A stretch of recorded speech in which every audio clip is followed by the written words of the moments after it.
Hello everyone. जैसा कि मैंने प्रॉमिस किया था लास्ट अभी 2-3 दिन पहले that I will be coming with a ethics strategy that is coming soon. But anyways, अभी ये कमिंग सून तो नहीं रह गया है, तो इसको यहाँ से हटा दीजिए and this will go live today.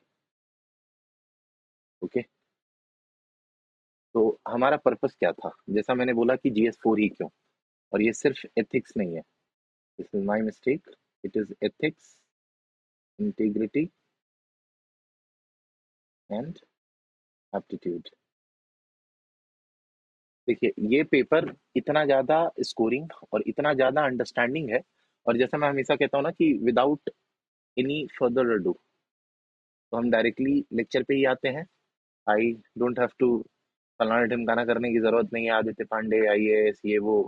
ठीक है, तो directly coming to the topic, तो मैं GS4 को टॉपिक वाइज लेता हूँ आज। और टॉपिक वाइज मैं क्या करूंगा कि there are certain things which you all have to do. मैं अपने सारे नोट्स आज अपलोड कर दूंगा जो कि एथिक्स से रिलेटेड है। तो unit 1, this is unit 1। Then similarly इसी तरीके से आपको यूनिट 2 भी मिलेगा, विच इज दी एटीट्यूड वाला पार्ट। इसी तरीके से जब आप एथिक्स के सिलेबस को देखेंगे तो आपको यूनिट 3 भी मिलेगा, which is nothing but the aptitude. फिर जब हम आगे बढ़ेंगे तो हमारा फोर्थ जो यूनिट आता है, जो फोर्थ यूनिट है हमारा एथिक्स का, दैट बिकम्स इमोशनल इंटेलिजेंस। ये हमारा फोर्थ यूनिट होगा। इसके बाद जब हम आगे बढ़ेंगे तो हमारे पास आ जाता है फिलोसफर्स, और फिलोसफर्स को हम पढ़ेंगे and that will become from here I guess. Yes, यहाँ से पार्ट हमारा फिलोसफर्स का शुरू हो जाएगा। Philosophers in India and across the globe. Then there are two topics which is mostly polity and governance, हम उनको भी देखेंगे। और लास्ट में हम देखेंगे कुछ एग्जैक्टली हम देखेंगे नहीं, आई टेल यू 6th और 7th यूनिट के लिए क्या करना है कि पॉलिटी और गवर्नेंस के कुछ कुछ टॉपिक्स को पढ़ने हैं, जिसमें आपके सिटीजन चार्टर गवर्नेंस वाला पार्ट आ जाता है, तो उसमें एक्स्ट्रा करने की जरूरत नहीं है, लेकिन हाँ, टॉपिक्स को बस पढ़ लेना है। And last we will be dealing with few of the case studies. ठीक है, और इस तरीके से we'll come to a close for the GS4। वो कहते हैं ना कि सबसे ज्यादा स्कोरिंग पेपर यही होता है, लेकिन हाँ, बहुत ही चैलेंजिंग भी नहीं है और बहुत ज्यादा आसान भी नहीं है। If we are going to practice the right hacks, you will finish the syllabus in the record time. I think 15-16 days in enough for ethics paper, क्योंकि टोटल 8 यूनिट होते हैं। अगर रोज आप दो दो दिन अगर आप 6-6 7-7 घंटे भी पढ़ते हैं, this is going to cover the entire thing. तो सबसे पहले हम शुरू करते हैं हमारे सिलेबस को लेकर के। तो जो फर्स्ट यूनिट है, जैसा मैंने कहा, the first unit is known as ethics and human interface. It means कि व्हाट इज एथिक्स। एथिक्स के व्हाट को पढ़ेंगे, वाई को पढ़ेंगे, हाउ को पढ़ेंगे, वेयर को पढ़ेंगे, हु को पढ़ेंगे, हुम को पढ़ेंगे। इट मीन्स एथिक्स किसका, एथिक्स क्या, और एथिक्स कैसे, और उसका relation with human interface. Because when we become intellectually high, तो उस समय इसकी जरूरत सबसे ज्यादा होती है। ठीक है, तो उसके बाद हम देखेंगे एसेंस क्या होता है, कि what is the very essence of the ethics. Determinants क्या है, मतलब व्हाट आर द फैक्टर्स, वो फैक्टर्स कौन कौन से हैं जो एथिक्स को डिटरमीन करते हैं। जैसे हो सकता है कि बीइंग एन इंडियन, मेरे जो एथिक्स होंगे बीइंग अ वेस्टर्नर उनसे अलग होंगे। तो ये डिटर्मिनेंट हो गया कि भाई ये प्लेस वाला डिटर्मिनेशन हो गया कि मैं चूंकि ईस्ट में पैदा हुआ हूं, तो ईस्ट के कल्चरल फैक्टर्स मेरे एथिक्स को इम्पैक्ट कर रहे हैं। इस तरीके से जब हम आगे देखेंगे तो consequences of ethics in human actions, मतलब जैसे कि इन पर्टिकुलर एथिक्स का मेरे प्लेस के कारण, मेरे पर्टिकुलर एक फैमिली में पैदा होने के कारण, जैसे family is one of the another factors for determination और one of the determinants of ethics. तो उन एथिक्स का हमारे कर्मों पे, मतलब हम जो एक्शंस ले रहे हैं उन पे क्या प्रभाव है या फिर उनका क्या परिणाम है। देन डायमेंशंस ऑफ एथिक्स, जैसे हम मेटा एथिक्स पढ़ते हैं, something which is very novel in ethics, यहाँ पर फिलोसफी टाइप ही पढ़ाई होती है। तो डायमेंशन ऑफ एथिक्स आगे हम डिस्कस करेंगे, थोड़ा बहुत देखेंगे। Obviously I can not be teaching the entire syllabus, 15 दिन की चीज को हम आज 30-35 मिनट में रैप अप नहीं कर सकते हैं। Then comes ethics in private and public relationship. Private and public relationship simple से कहने का मतलब ये होता है कि जो जो वैल्यू सिस्टम या फिर जो एथिकैलिटी आप अपने दोस्त के लिए रख रहे हैं, वही एथिकैलिटी आप एक अननोन के लिए नहीं रखेंगे। तो ये चीजें समझनी बड़ी जरूरी हो जाती हैं। ठीक है, उसके बाद आता है ह्यूमन वैल्यूज, उसके lesson from the life and teachings of the great leaders. जैसे कि एक बड़े हमारे प्यारे मतलब कि जितने भी हमारे फ्रीडम फाइटर्स हैं, जैसे ले लीजिए गांधी जी। तो महात्मा गांधी मतलब कि मोहनदास करमचंद गांधी के जीवन से हमें क्या सीख मिलती है, उनके वैल्यू सिस्टम से हमें क्या क्या मिलता है, या फिर उनके वैल्यू सिस्टम से क्या क्या एक्सट्रैक्ट किया जा सकता है. Then comes reformers and administrators. There are many IAS who are doing great jobs, they are doing great works. तो उनके किए गए कार्यों से हमें कैसे प्रेरणा मिलती है, वो चीज भी हमें देखनी होती है. तो जैसा कि मैं हमेशा कहता हूँ कि सबसे पहले मैं थोड़ा सा सिलेबस को डिस्कस करूंगा, then I will come to the topic कि आखिर टॉपिक को कैसे करना है. Then comes role of family, society, educational institutions in inculcating values. तो जैसे कि मैंने बात करी कि एथिक्स जो है वो डिटरमीन होता है कैसे. There are multiple factors. आपके दोस्त उसको डिटरमीन कर सकते हैं, आपके फैमिली के कारण वो डिटरमीन होता है, आपके वैल्यू सिस्टम से भी डिटरमीन होता है वो. इतना ही नहीं, वक्त के साथ हो सकता है कि अभी मेरे व्यूज एक पर्टिकुलर आइडियोलॉजी को फॉलो करते हैं, हो सकता है कि वक्त के साथ आई रीड सम बुक्स और उसकी वजह से मेरे आइडियाज इन्फ्लुएंस होते हैं. तो हम समझेंगे कि वो चीजें कैसे इन्फ्लुएंस्ड होती हैं, कैसे हमें काम करती हैं और कैसे हमारे सारे के सारे एथिक्स को चेंज करती हैं. तो without doing any further ado हम थोड़ा सा देखेंगे सबसे पहले बेसिक्स, उसके बाद हम आगे बढ़ जाएंगे. मैं ये नोट्स आज अपलोड कर दूंगा सो दैट कि आपको भी पता चले. और जैसा मैंने ये चीज बहुत पहले भी क्लियर बोली है कि एथिक्स के लिए मैंने कोई किताब नहीं पढ़ा, क्योंकि मेरे हिसाब से मुझे ऐसा लगा कि ये किताब जैसे एक लेक्सिकन की बुक आती है, दैट नो डाउट वो बहुत प्यारी बुक होगी, मुझे नहीं समझ में आई, टू बी वेरी फेयर. तो जो चीज मुझे नहीं समझ में आई है, मैं कैसे आपको कह दूं कि नहीं ये किताब पढ़ लेनी चाहिए. तो अब मैं कह ही नहीं सकता हूँ. तो मैंने क्या करा था कि मैंने टॉपिक वाइज टॉपिक नोट्स बनाए थे. जब आप देखेंगे, जैसे देखिए एथिक्स, एथिक्स का एवोल्यूशन कैसे हुआ, scope of ethics, dimensions of ethics हमने अभी ऊपर बात करी थी, वो पूरा का पूरा एथिक्स का एक सब टॉपिक था हमारे यूनिट 1 में. तो हम उसी तरीके से देखेंगे. तो सबसे पहले तो हम ये देखते हैं कि जो सबसे इंपॉर्टेंट चीज जो मैं हर किसी को कहता हूँ कि याद रखिए, वो ये डायग्राम है. This diagram becomes most important. क्यों? क्योंकि इसका सबसे ज्यादा फायदा है. जो सबसे पहली चीजें हम याद रखते हैं वो है बिलीफ. बिलीफ का सिंपल मतलब ये होता है ना कि जो हमारा दिमाग सबसे सिंपलेस्ट मैनिफेस्टेशन करवाता है ना, that is called belief. It is nothing but mental representation without empirical evidence. मतलब इसका कोई रियल लाइफ में हमें एम्पेरिकल डेटा सेट नहीं मिलता, मतलब हम एक्सपीरियंस नहीं कर रहे हैं, बट मेरा मन, जैसे नहीं होता है कि मेरा मन कर रहा है, मेरा मन कर रहा है. तो भाई those things which are based on your mental figment of mind, समझ रहे हो आप? तो वो चीजें बिलीफ होती हैं. Those are the simplest thoughts. जब यही बिलीफ सिस्टम बहुत ही कोर लेवल पर जाकर के आपको हिट करती हैं और इमोशंस के साथ वो इंटीग्रेट होती हैं, यही बन जाती हैं values. These are very subjective in nature. और एक चीज आपको हमेशा याद रखना है कि values are never equal to attitude. Value is a very different thing, attitude is a very different thing. इन वैल्यूज से हमारे एटीट्यूड जरूर शेप होते हैं. जैसे belief is the first, then जब कोर और इमोशंस मिलते हैं, हमारे एक्सप्रेशंस जो मन के हैं वो चेंज होते हैं, तो हमारा वैल्यू सिस्टम बनता है. This is the second link.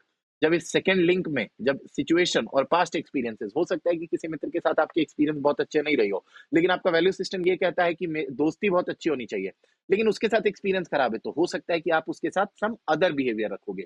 तो जब वैल्यू सिस्टम आपके सिचुएशन और पास्ट एक्सपीरियंसेस के साथ इंटीग्रेट होता है, दैट बिकम्स एटीट्यूड. और attitude is nothing but perceptible expression of favor and disfavor towards any person, any place, any entity, any time or anything. जैसे कि सिंपल समझिए ये कि जैसे मेरे से कोई पूछे कि इन्वायरमेंट कैसा होना चाहिए, तो भाई बहुत सिंपल सी चीज है कि इन्वायरमेंट अच्छा होना चाहिए. इंश्योर करना है कि हमें कि इन्वायरमेंट हमारा अच्छा बना रहे. तो ये तो मेरा एटीट्यूड हो गया. तो ये थर्ड चीज आ गई. और यही एटीट्यूड जब आगे रिफ्लेक्ट होता है तो दैट बिकम्स एक्चुअल बिहेवियर. लेकिन एक चीज याद रखिएगा कि देर आर मेनी केसेस जहां पे हमारे जो एटीट्यूड है वो जरूरी नहीं है कि वो सेम टू सेम हमारे ह्यूमन बिहेवियर में रिफ्लेक्ट हो. जैसे एक बड़ा ही क्लासिक एग्जांपल है कि अगर किसी से पूछो कि पर्यावरण में बड़ी चैलेंजेस आ रही हैं, पर्यावरण में नदियां दूषित हो रही हैं, पहाड़ों के ग्लेशियर्स पिघल रहे हैं due to global warming, then what is your attitude towards it? So they'll be very they'll having very favorable views about the environmental changes and the global warming and the climate change and all those things. But when you'll ask him कि if you want to buy a car of so and so configuration, he'll say he'll buy a car. तो मैं ये नहीं कर रहा हूँ कि हर कोई कहेगा, but if he'll say, so you can understand that there is a discontent between his attitude and human behaviour. मतलब कि उसका जो एटीट्यूड है वो उसके ह्यूमन बिहेवियर में रिफ्लेक्ट नहीं हो रहा है. तो ये चीजें हमें ध्यान रखनी होती है और this is the very basic things, मतलब जो मैं हमेशा कहता हूं कि आपको करना चाहिए. तो इसी तरीके से जो फर्स्ट है वो है एथिक्स. तो एथिक्स इज नथिंग, जैसा कि देखिए मैंने लिखा भी है कि सेट ऑफ स्टैंडर्ड्स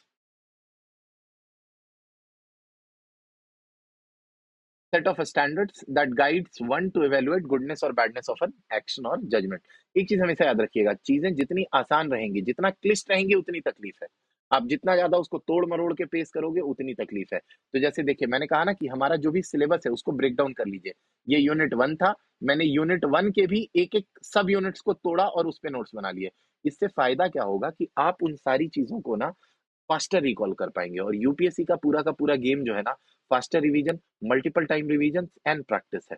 जितनी जल्दी आप प्रैक्टिस करेंगे, जितना ज्यादा आप रिवाइज करेंगे, उतना ज्यादा आपका फायदा होगा। And I think that is the reason why I have been able to get a score. जैसा कि मैंने बताया ना, मेरे जो एथिक्स का जो पहला पेपर था उसमें मेरे 48 मार्क्स आए थे, और मैंने 148 से सीधे 133 जंप करा है।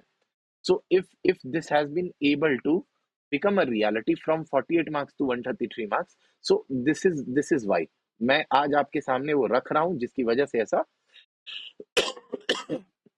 हुआ है। Sorry and excuse me.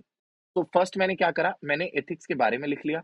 Ethics से रिलेटेड अगर और भी चीजें हैं, जैसे कि हमारे एंशियंट इंडिया में भी कुछ कुछ चीजें हैं कि पुरुषार्थ क्या होता है, आश्रम क्या होती है। तो जैसे ब्रह्मचर्य है, गृहस्थ है, वानप्रस्थ है, सन्यास है, ये सारी चीजें हम पढ़ लेते हैं। उसके बाद एवोल्यूशन ऑफ एथिक्स, तो हम इंडियन फिलोसफी के कॉन्टेक्स्ट में भी पढ़ लेंगे कि भाई पुरुषार्थ की बात करते हैं। और वेस्टर्न फिलोसफी की जब हम बात करेंगे तो एरिस्टोटल की बात करेंगे, who was a biologist who became a empiricist also. तो एरिस्टोटल जो थे वो प्लेटो के शिष्य थे, उन्होंने कुछ दिया होगा, फिर प्लेटो ने दिया, फिर सोक्रेट्स ने दिया। सोक्रेट्स को one of the greatest philosophers of Greek कहा जाता है, और इनसे लीनियज चलती है, not in the terms of genealogy but intellectual capacity, कि सुकरैत के पद चिन्हों पे प्लेटो और एरिस्टोटल चलेंगे। और सेक्रेटो को तो इनफैक्ट मृत्युदंड दे दिया गया था उनके बहुत ही रेडिकल व्यूज के लिए। हम रेडिकल इसलिए कह रहे हैं कि वो रेडिकल थे नहीं, बट उस समय के सोसाइटी के हिसाब से रेडिकल थे। जैसे कि सोक्रेट्स ने कहा कि ये काम नहीं करना है, तो द देन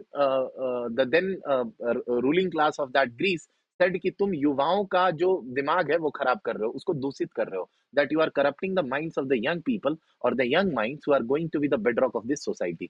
तो ये सारी चीजें भी हमें सुनने को मिलती हैं। तो इसके बेसिस पे पूरा का पूरा हमारा हुआ है। Then comes the sources of ethics. ये सोर्सेज ऑफ एथिक्स को आप factors which are also responsible for ethics मान सकते हैं। जैसे फैमिली हो गई, सोसाइटी हो गई। मैंने अभी बात करी थी कि फैमिली जो है, जब आप पैदा होते हैं तो आपके जो बेसिक्स ऑफ जो एथिक्स होते हैं वो वहीं से बनते हैं। Then in coming times when you are going to study in the education, having schools, colleges, then you are coming with the contact of the some closed coterie of the people, their ideas will influence you.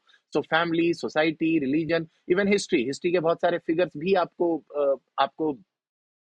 अ, वो कर सकते हैं, आपको बहुत ज्यादा ethically change कर सकते हैं। जैसे अगर मैं खुद की ही बात करूं, तो मुझे राम जी का, श्री राम का जो चरित्र है वो सबसे ज्यादा पसंद है। तो ऑब्वियस सी चीज है कि being a historical figure in this relative world, उनके कैरेक्टर से मुझे मेरे एथिक्स बहुत सारे चेंज होंगे। देन कंसाइंस, आत्मा, अंतरात्मा की आवाज, वो बहुत बार ऐसा आपने सुना होगा कि मैं ऐसा करने जा रहा था, फिर मेरी अंतरात्मा की आवाज आई और वो मैंने चेंज कर लिया। And then comes the legal text like constitution, then CrPC, then CPC, then IPC. These are the things, if you study, law के स्टूडेंट होंगे, आप पढ़ेंगे, आपकी सारी चीजें चेंज होती रहेंगी।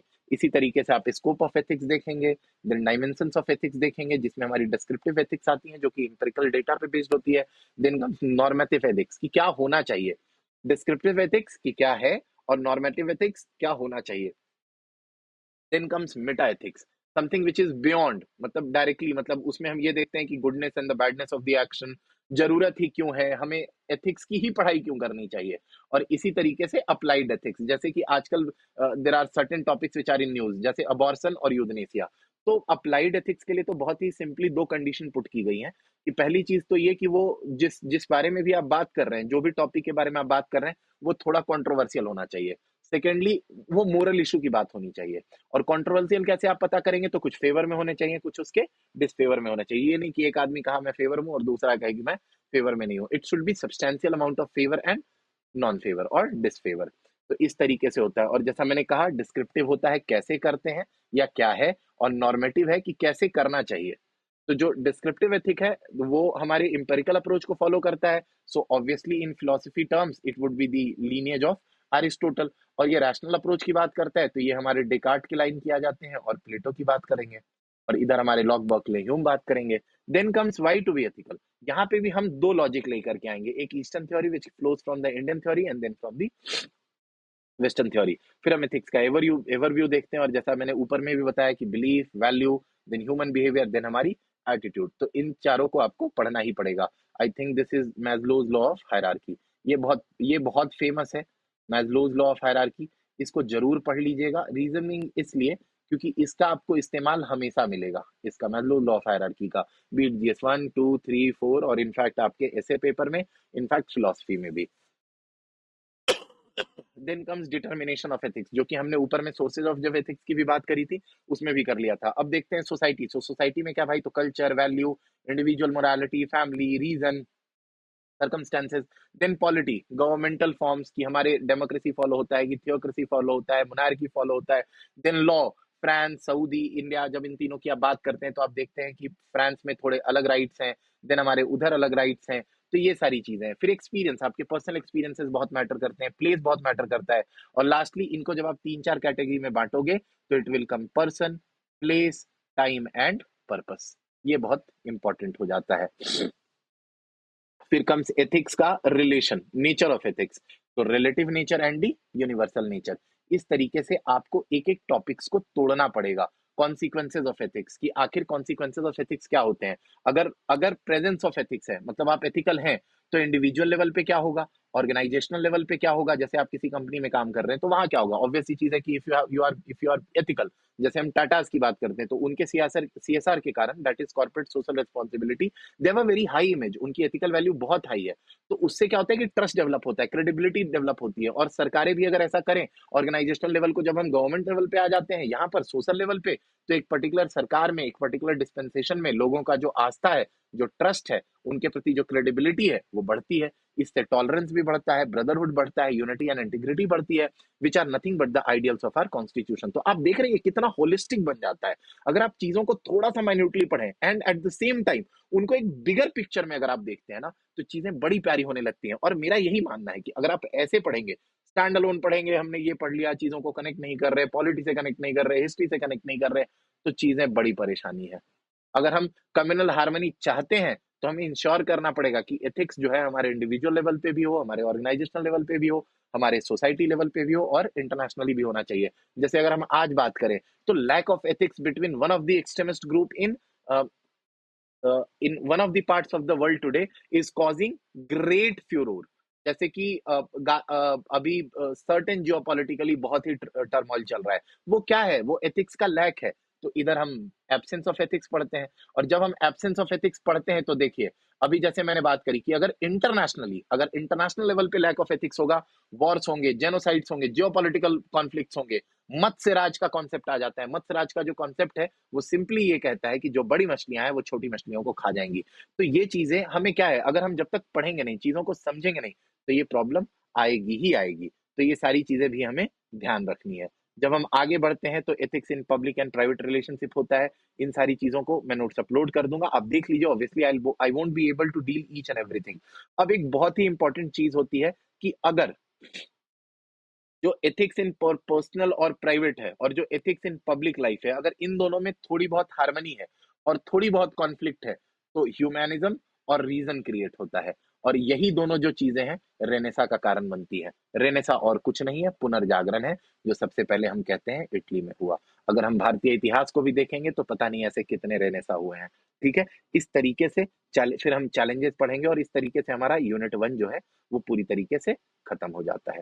देन सर्टेन ऑब्सक्योर टॉपिक्स होते हैं, डियोंटोलॉजिकल टॉपिक्स क्या होता है, ड्यूटी बेस्ड। जैसे डियोन जो है वो ड्यूटी होता है, लोगोस का मतलब साइंस होता है, और लॉजिक होता है। देन इमैनुअल कांट का थोड़ा बहुत, मैंने कहा ना कि मैं थोड़ा बहुत एक्स्ट्रा पढ़ लेता था, they might not be a part of the syllabus, but मैंने पढ़ लिया कि ताकि थोड़ा चीजों को हेल्प करे इंटरग्रेट करने में। देन टीलियोलॉजी, तो टीलियोस जो होता है, टीलियोस का मतलब एंड और पर्पस होता है। ठीक है, तो ये सारी चीजें हमें पढ़ लेनी होती हैं। मैंने मतलब अपने लेवल पे पढ़ लिया। Then eudaimonism, which is the maximizing the cultivation of virtue. Then utilitarianism, which says कि मैक्सिमम यूटिलिटी पे हमें ध्यान देना चाहिए। ऐसे करके हमारा यूनिट 1 खत्म होगा। In the same way attitude is there. तो एटीट्यूड को भी जब आप पढ़ते हैं पूरा, तो आपको देखिए देखना पड़ेगा कि एटीट्यूड इज दी 1 यूनिट, लेकिन सब यूनिट में इसका कंटेंट है कि आखिर एटीट्यूड बना किससे है। Then a structure of attitude, function, कैसे इन्फ्लुएंस करता है, रिलेशंस इसके थॉट के साथ कैसे हैं, बिहेवियर के साथ कैसे हैं। तो मैंने वही ऊपर जो बात करी थी ना, belief, belief is nothing but the smallest, ये मेरी पेंसिल हमेशा तकलीफ देती है, सॉरी फॉर दैट। तो बिलीफ है ये माइन्यूटेस्ट, ये आपके माइन्यूटेस्ट मैनिफेस्टेशन है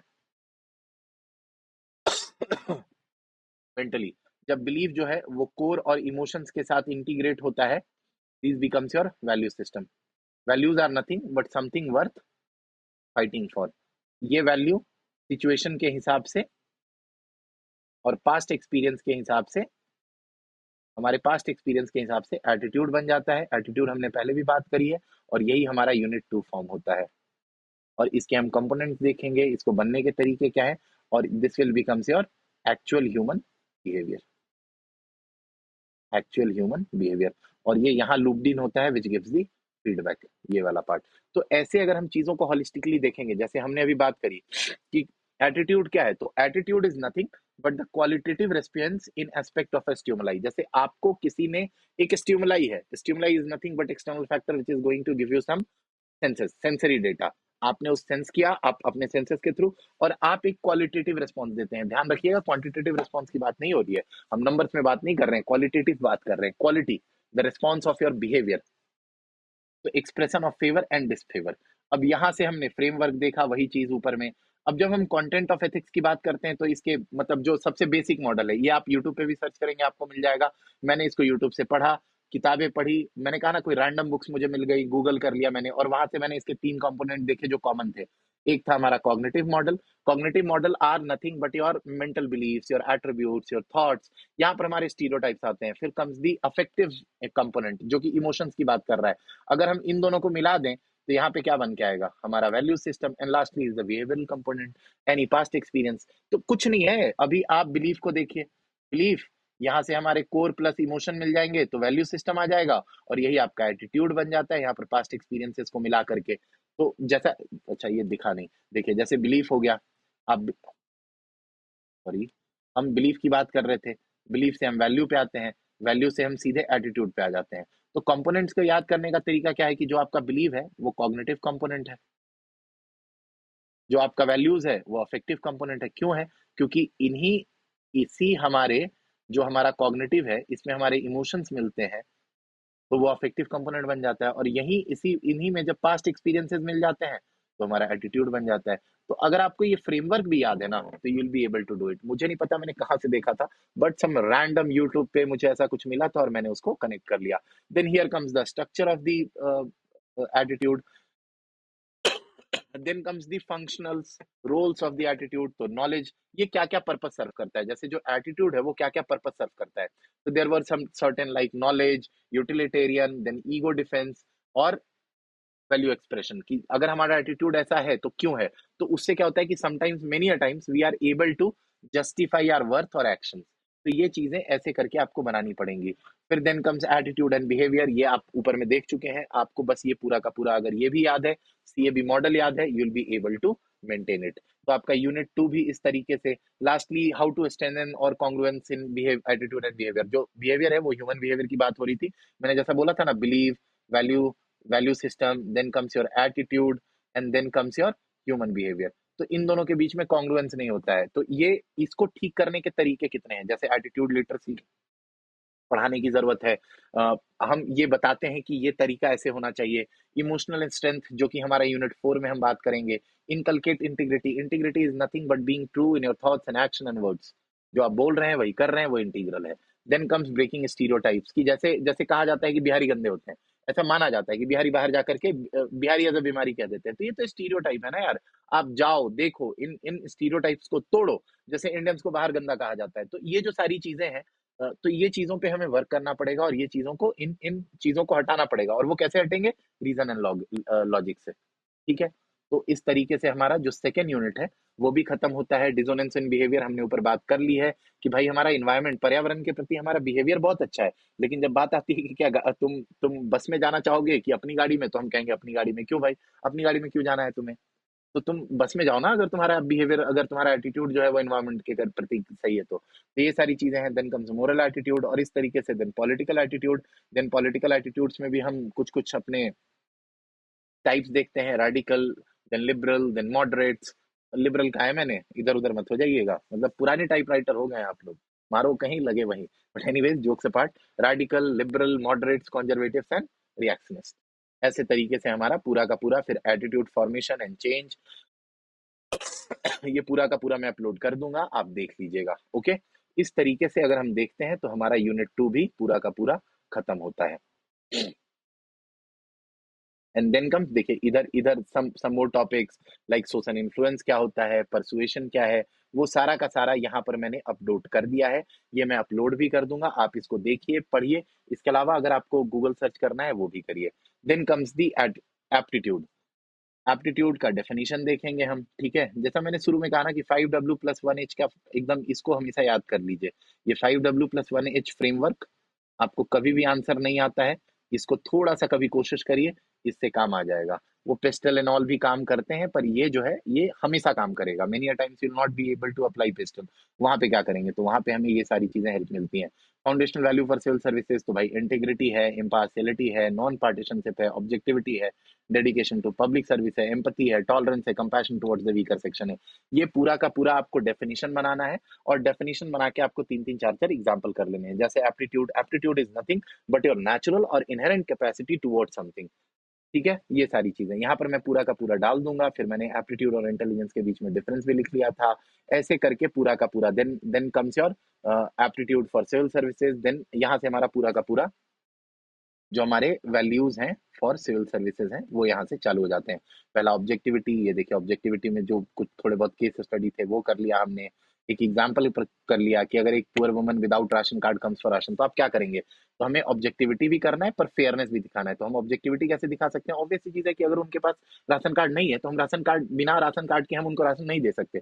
ऑब्जेक्टिविटी कहता है कि आप उनको डिनाई राशन कर दीजिए, but at the same time fairness करने के लिए हम क्या करेंगे कि उनके राशन कार्ड के बनाने के तरीके को एक्सपीडाइट कर देंगे। इस तरीके से हमारा पहला जो वैल्यू सिस्टम है, value system for you civil services में जन सेवकों के लिए जो सबसे पहली वैल्यू थी ऑब्जेक्टिविटी, वो हमने खत्म कर ली। हिंदी भाषियों के लिए निष्पक्षतावाद या वस्तुनिष्ठता होती है।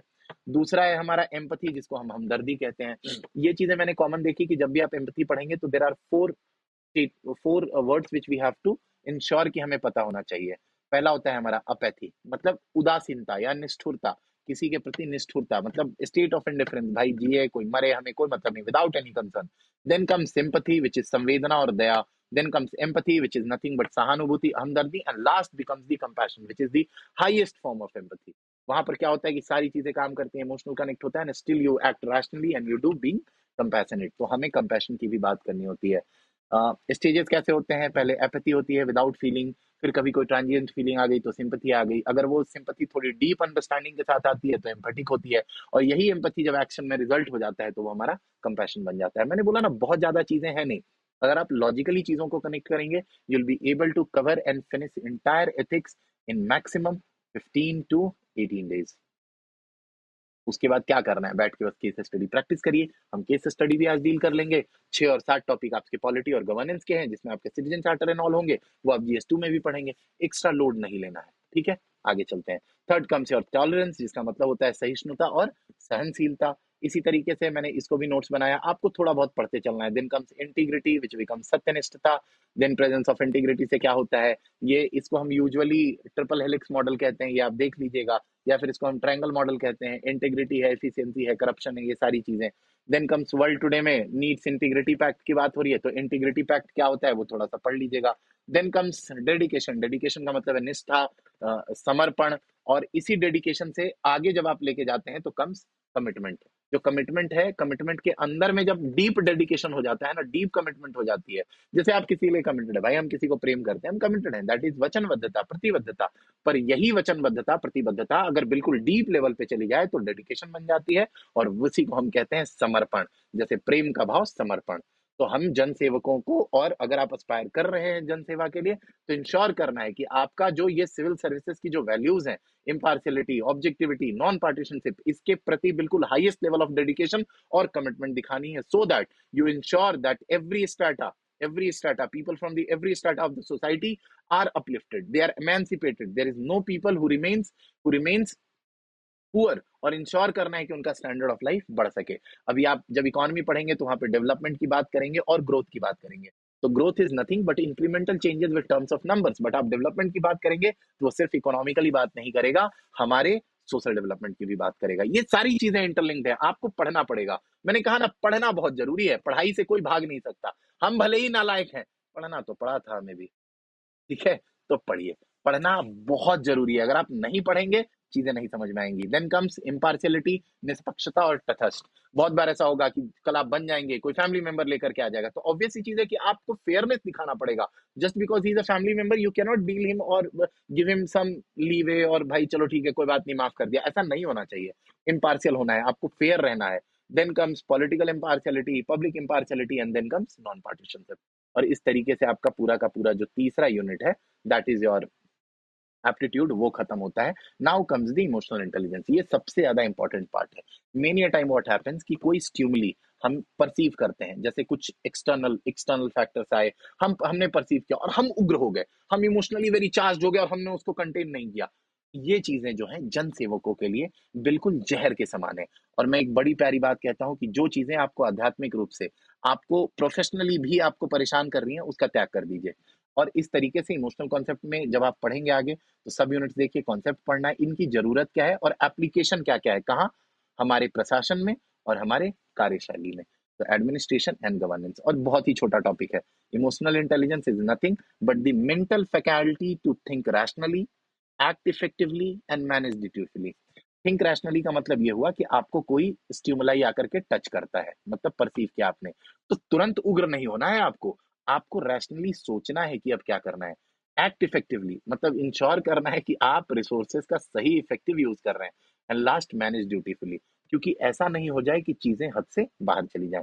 उस फिर हम इमोशंस पढ़ेंगे, अगर इमोशनल कॉन्सेप्ट पढ़ना है, इमोशनल इंटेलिजेंस पढ़ना है, तो व्हाट इज इमोशंस, इमोशंस पढ़ना पड़ेगा। इमोशंस को आप as a kind of attitude भी देख सकते हैं, बट अगर हम थोड़ा डीप जा करके देखते हैं तो ये कॉम्प्लेक्स फेनोमेना है, ये बायोलॉजिकली बड़ा अलग समझ में आता है, और जब हम केमिकली समझते हैं तो बहुत अलग समझ में आता है। मैंने यहाँ पे लिख दिया है, आप पढ़ लीजिएगा। अगर ये नहीं समझ में आता है, गूगल कर लीजिए and manage it in your own words.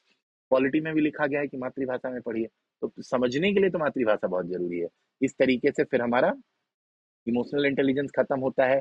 Presence of EI हो तो क्या होता है, जैसे अभी जो जियोपॉलिटिकली बहुत चार्ज वहां पे केस चल रहे हैं हमारे कहीं, वन ऑफ दी दुनिया के एक भाग में, तो अगर वहां पे प्रेजेंस ऑफ ईआई मतलब सही से दिखाई जाती, या दोनों पक्ष मान जाते, मैं कैसे कह दूं कि एक पक्ष ने नहीं दिखाया होगा, अगर दोनों के दोनों पक्षों के जो लीडर्स हैं, अगर वो बैठ करके बात करते हैं इमोशनली, अगर वो अपने आप को इंटेलेक्चुअल शो करते हैं, सिर्फ शो नहीं करना है, आपको इंश्योर करना है कि they are also actually emotionally intelligent, तब जाकर के मेरा मानना है कि जो वो लैक ऑफ एथिक्स की वजह से वॉर, कंफ्यूजन, डिस्ट्रॉट, चैलेंजेस ये जो आ रही थी, जब हमने ऊपर एथिक्स वाले चैप्टर में देखा था, जब हम डील कर रहे थे इस स्ट्रैटेजी वीडियो में, तो आपको ये देखना पड़ेगा और समझना पड़ेगा कि हमें ये सारी चीजों की जरूरत क्यों है। और अगर एब्सेंस ऑफ ईआई हो, जैसे अभी आप वहां देख रहे हैं कि एब्सेंस ऑफ ईआई है, तो क्या हो रहा है भाई, वॉर हो रहा है, कंफ्यूजन हो रहा है, फ्रस्ट्रेशन हो रहा है, बुलिंग हो रही है, जीनोसाइड हो रहा है, व्यभिचार हो रहे हैं औरतों पे, बच्चों पे, मतलब क्या कहा जाए। तो ये सारी चीजें हमें देखनी पड़ेंगी। Application of EI in, administration and governance, तो और हमें क्यों जरूरी होती है, बेटर पॉलिसी टारगेटिंग कर पाएंगे, स्ट्रेस मैनेजमेंट, वर्कलोड बहुत हाई होता है, डिसीजन मेकिंग बहुत अच्छी हो जाती है, इक्विलिब्रियम, ब्रिंगिंग अ बैलेंस, हमें एक्सट्रीम्स पे काम नहीं करना होता है, हमें मध्यम मध्यम होना चाहिए। तो working in a tandem with all stakeholders involve, तब जाकर के हम इक्विलिब्रियम पा पाएंगे। और वही अगर एब्सेंस ऑफ ईआई हो, तो क्या हो जाएगा भाई, तो मोरल हजार्ड हो जाएंगे। और इसका सबसे बेस्ट इंपैक्ट ये होता है कि अगर आपके पास ईआई है, दैट इज इमोशनल इंटेलिजेंस है, तो गुड गवर्नेंस की नियम भी आ जाती है। यहाँ से हमारा फिफ्थ यूनिट शुरू हो रहा है। हमने अभी जस्ट इमोशनल इंटेलिजेंस वाला यूनिट खत्म करा, this is our fifth unit which is philosophers. इसमें ज्यादा कुछ समझाने के लिए नहीं, आपको पढ़ लेना होगा, ये मैं अपलोड कर दूंगा, जैसे सुकरात है, देन कम्स योर प्लेटो, प्लेटो के बाद एरिस्टोटल, एरिस्टोटल नहीं लिखा था क्योंकि बहुत अच्छे से प्रिपेयर्ड थी। ये ये बात करते हैं फॉर्म और मैटर की, जब फॉर्म और मैटर मिलते हैं तो ये फॉर्म्ड मैटर बन जाता है, this is nothing but the substance of Aristotle. ये बायोलॉजिस्ट थे प्रोफेशन से, इसीलिए ये ग्रोथ डेवलपमेंट इन सब चीजों पे कुछ ज्यादा ही फोकस थे। फिर हम जेरेमी बेंथम का पढ़ते हैं, जो कि एक यूटिलिटेरियन थे, एक्टिव यूटिलिटेरियन थे। Then comes John Stuart Mill. जितने भी पीएसआईआर वाले भी अगर आप एज स्टूडेंट रहे हैं तो आपको ये सारी चीजें पता होंगी। Then come Thomas Hobbes, then come John Locke, one of the fathers of rationalism, जिनको फादर ऑफ टैबुला रासा भी कहा जाता है। तो ये सारी चीजें आएंगी। देन रॉल्स आता है। रॉल्स का पूरा प्रिंसिपल है, जस्टिस एज अ फेयरनेस पढ़ना होता है, ओरिजिनल पोजीशन से पढ़ना होता है, व्हील ऑफ इग्नोरेंस, ये सारी चीजें आपको काम करेंगी। फिर व्हील ऑफ इग्नोरेंस के अंदर में 2-3 प्रिंसिपल्स हैं, वो भी मैंने यहाँ लिख दिया है। एक है लिबर्टी प्रिंसिपल्स। देन आपका सेकंड पार्ट है, उसमें हमारे 2 भाग बढ़ते हैं, इक्वल अपॉर्चुनिटी की बात आती है और डिफरेंस प्रिंसिपल्स की बात आती है। सब कुछ दिया हुआ है। देन रूसो है, then comes Pierre Proudhon, then comes William D. Ross, then comes Kant, one of my favorite philosophers, not in terms of intellect, but in terms of the level of capacity to think anything and everything. बहुत प्यारा है। अगर हम can't को summarise करें तो भारत की जो न्याय व्यवस्था है ना, भारत में न्याय व्यवस्था प्रणाली की बात नहीं कर रहा हूँ, जो न्यायिक व्यवस्था है हमारे दर्शन शास्त्र की, मैं उसकी बात कर रहा हूँ, वो उससे बड़े मिलते हैं। ठीक है। इसी तरीके से फिर उनकी 3 फॉर्मुलेशंस ऑफ मोरालिटी आएगी, फिलोसफी पढ़ लेंगे अगर मन है तो। इस तरीके से हमारा दिन संत एक्विनास है। ऐसे करके रॉबर्ट नॉजिक है, डेविड ह्यूम है, आयन रैंड है, गो ऑन। देखिए पढ़ने की कोई कमी नहीं है, आप पढ़ते रह जाइए, जीवन भर पढ़ते रह जाइए। कॉन्फ्यूशियस है, एडम स्मिथ है, बहुत कुछ है पढ़ने के लिए। मोरल थिंकर्स में फिर एक्स्ट्रा पढ़ते हैं तो भगवत गीता की हम बात करते हैं, जिसमें निष्काम कर्म, right to your duty, pleasure at work की बात होती है कि अगर कर्म में अगर आपका पैशन नहीं है तो कोई फायदा नहीं। फिर आपका कौटिल्य का अर्थशास्त्र आ जाता है, साम दाम दंड भेद, इसके अंदर के आपके सब यूनिट्स के भी अंदर के पार्ट्स पढ़ने हैं। फिर बुधास के 8 फोल्ड पाथ को आपको पढ़ना पड़ेगा। ठीक है। ये सारी चीजें आपको पढ़नी पड़ेंगी।